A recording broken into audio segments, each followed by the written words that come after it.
पुण्यातील मुंढवा जमीन गैरव्यवहार प्रकरणात 2 वरिष्ठ अधिकाऱ्यांवर कारवाईची टांगती तलवार। तहसीलदार सूर्यकांत येवले आणि निबंधक रवींद्र तारूंची विभागीय चौकशी होणार। दोषी आढळल्यास बडतर्फ केलं जाणार। संतोष देशमुख हत्या प्रकरणातील एक आरोपी 14 महिन्यानंतर जेल बाहेर। आरोपी जयराम चाटेला एका दिवसासाठी कोर्टाकडून परवानगी। भावाच्या 12व्या विधीसाठी गावी जाणार। महादेव मुंडे हत्या प्रकरणातील नार्को टेस्टचे रिपोर्ट गोपनीय। हवालासंदर्भात कोणालाही माहिती दिलेली नाहीये।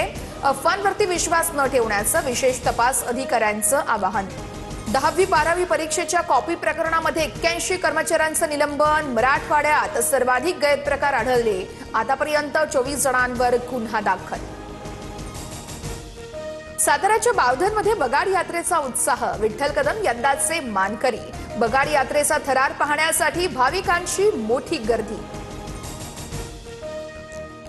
देशभरात आज जागतिक महिला दिनाचा उत्साह। राज्यामध्ये ठिकठिकाणी महिलांसाठी विशेष कार्यक्रमांचं आयोजन। मुंबई, नागपूर, पुणे, कोल्हापूरसह ग्रामीण भागात देखील नारी शक्तीचा जागर। T20 वर्ल्ड कपचा थरार। फायनलमध्ये आज भारत विरुद्ध न्यूझीलंड सामना रंगणार। सलग दुसऱ्यांदा विश्वविजेते होण्यासाठी भारत सज्ज।